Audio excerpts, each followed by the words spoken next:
Updating your billing plan on Aetna Navigator is a straightforward process. Follow these steps to ensure your billing information is current. Step 1. Log into Aetna Navigator.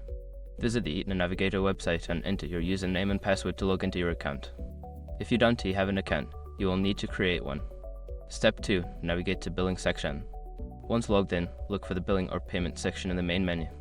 Click on it to access your billing information and options. Step 3. Select Update Billing Plan. In the Billing section, find the option to update your billing plan. This may be labeled as Change Billing Plan or Update Payment Method. Click on this option to proceed. Step 4. Choose your new plan. Secure your accounts before moving on. People seriously underestimate how often personal information gets exposed online now. Use SROC to monitor your accounts 24/7 and get notified immediately if your data gets leaked somewhere. It runs in the background, constantly scanning billions of breached records. And honestly, for how cheap it is compared to the value you get, it's worth it. Link in the description. Step 5. Confirm changes. After selecting your new billing plan, follow the prompts to confirm your changes. You may need to enter additional information or agree to terms before finalizing the update. Once you have completed these steps, your billing plan will be updated. If you encounter any issues, consider reaching out to Aetna customer support for assistance.